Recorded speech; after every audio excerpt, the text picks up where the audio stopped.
À la suite de la disparition de Sauron et de la destruction de l'anneau unique, une question subsiste dans l'esprit de nombreux passionnés de Tolkien.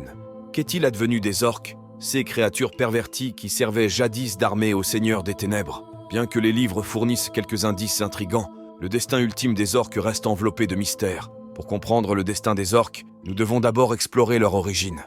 À cette heure-là, les enfants de la Terre s'éveillèrent, les premiers-nés d'Ilúvatar. Près de la mare étoilée de Cuiviénen, l'eau de l'éveil, ils émergèrent du sommeil d'Ilúvatar. Et tandis qu'ils demeuraient encore silencieux près de Cuiviénen, leurs yeux contemplèrent en premier lieu les étoiles du ciel. Les orques n'étaient pas une création naturelle, née du chant d'Ilúvatar comme les elfes ou les nains. Au lieu de cela, ils étaient le produit de la malice de Morgoth, une sombre perversion de la vie elle-même.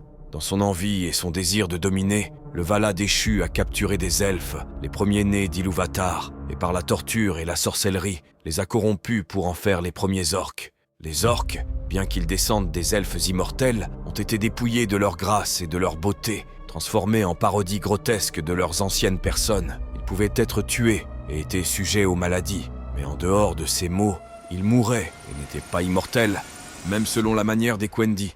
En effet, ils semblaient être par nature de courte vie comparés à la durée de vie des hommes de race supérieure, tels que les Édins. Leur espérance de vie, autrefois mesurée en siècles, est devenue éphémère, une simple fraction de celle de leurs ancêtres elfes. Ils sont devenus vulnérables aux ravages du temps, susceptibles aux maladies et à la mort d'une manière que les elfes n'ont jamais connue. Pourtant, malgré leur faiblesse, les orques se sont révélés être une force redoutable, leur cruauté et leur sauvagerie compensant ce qu'il manquait en longévité.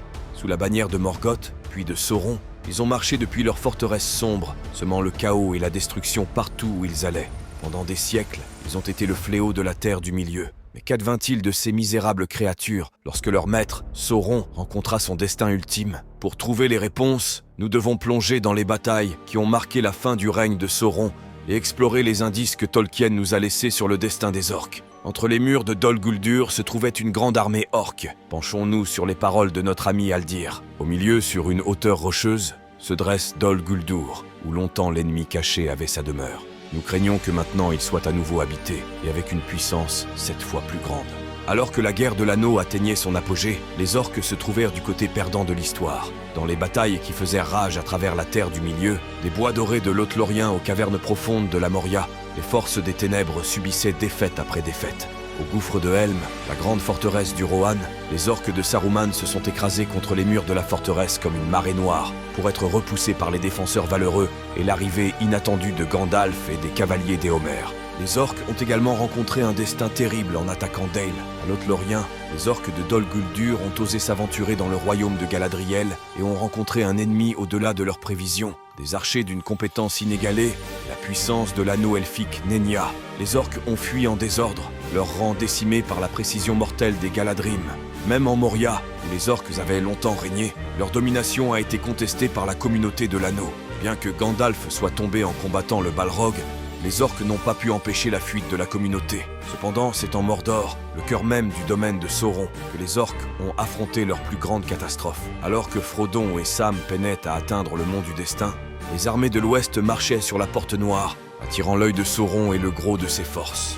À ce moment fatidique, lorsque l'anneau unique fut jeté dans les feux du mont du destin et que l'esprit de Sauron fut annihilé, les orques furent plongés dans un chaos total. Privés de la volonté de leur maître, ils ont fui dans la terreur, certains se retournant même les uns contre les autres, dans leur désespoir de s'échapper de la chute de Barad-dûr et de la colère des armées victorieuses. Ainsi, les créatures de Sauron, orques, trolls ou bêtes ensorcelées, couraient çà et là sans esprit. Certains se tuaient eux-mêmes, ou se jetaient dans des fosses, ou fuyaient en hurlant pour se cacher dans des trous et des endroits sombres, sans lumière et loin de tout espoir. Quel avenir restait-il pour ces créatures brisées, ces vestiges de l'armée autrefois puissante de Sauron? Avec leur maître disparu et leur but perdu, les orques survivants faisaient face à un avenir incertain. Trouverait-il un moyen de s'adapter à la nouvelle réalité, de se forger une place dans un monde sans la main directrice du Seigneur des Ténèbres? Ou bien s'effacerait-il dans l'obscurité, diminuant jusqu'à devenir peu plus qu'un sombre souvenir? Certains chercheurs spéculent que les orques pourraient avoir formé de petites tribus éparses, s'accrochant aux vestiges de leur ancienne identité et continuant leurs actes malveillants à plus petite échelle. Ces bandes de maraudeurs, poussées par leur malveillance inhérente et l'influence persistante de la corruption de Sauron, ont probablement terrorisé les marges de la civilisation s'attaquant aux faibles et aux imprudents. Ils étaient capables d'agir de leur propre chef, commettant des actes maléfiques sans y être incités, juste pour leur propre plaisir. De plus, les orques continuaient de vivre et de se reproduire, et de poursuivre leurs activités de dévastation et de pillage après la chute de Morgoth. Cependant, sans la main directrice du Seigneur des Ténèbres, ces communautés orques étaient vouées à l'échec. Les orques, élevés pour la guerre et la servitude, manquaient de la structure sociale et du leadership nécessaire pour construire des sociétés stables. Leurs tentatives pour établir de nouvelles forteresses et reconstruire leurs effectifs ont probablement rencontré une résistance féroce de la part des peuples libres de la Terre du Milieu, qui étaient tous trop désireux d'éradiquer les dernières traces de l'héritage de Sauron. Cette théorie trouve un soutien dans les aperçus intrigants que Tolkien offre de l'avenir de la Terre du Milieu. Dans sa suite inachevée, La Nouvelle Ombre, se déroulant un siècle après les événements du Seigneur des Anneaux, les orques sont absents du récit. Cette omission laisse entendre que, dans les années intermédiaires, les orques avaient effectivement sombré dans l'obscurité, leurs effectifs diminuant jusqu'à devenir peu plus qu'un souvenir qui s'efface. Certains soutiennent que les orques étaient incapables de rédemption et donc condamnés à l'extinction. D'autres, cependant, se tournent vers les propres réflexions de Tolkien sur la question, en particulier sa suggestion dans la lettre 153. Ils seraient les plus grands péchés de Morgoth, les abus de son plus haut privilège, et seraient des créatures engendrées par le péché, et naturellement mauvaises. J'ai failli écrire « irrévocablement mauvaises », mais cela irait trop loin, car en acceptant ou en tolérant leur création nécessaire à leur existence réelle, même les orques deviendraient partie du monde, qui appartient à Dieu et est ultimement bon. Cette allusion fascinante ouvre la porte à la possibilité que, donné du temps et les bonnes circonstances, même les créatures les plus misérables pourraient trouver un chemin vers la rédemption.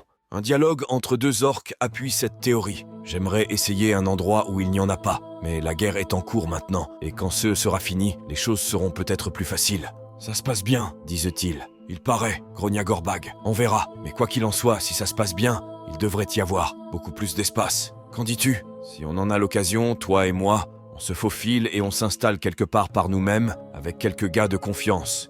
Quelque part où il y a un bon butin bien pratique et pas de gros patrons. Ah, dit Chagrat, comme au bon vieux temps. Nous sommes confrontés à une question troublante. Leur extinction éventuelle était-elle un mal nécessaire ou un acte tragique de génocide? Les orques, nés de la malice de Morgoth et transformés en instruments des ténèbres, étaient peut-être au-delà de la rédemption, leur nature même étant inextricablement liée aux forces du mal. Pourtant, comme Gandalf l'a si sagement enseigné, ce n'est pas à nous de juger le sort des autres, même ceux qui ont commis de grandes fautes. L'héritage des orques pourrait être celui d'un conte de mise en garde, un rappel de l'influence corruptrice du pouvoir et de l'importance de la miséricorde face à même les adversaires les plus vils.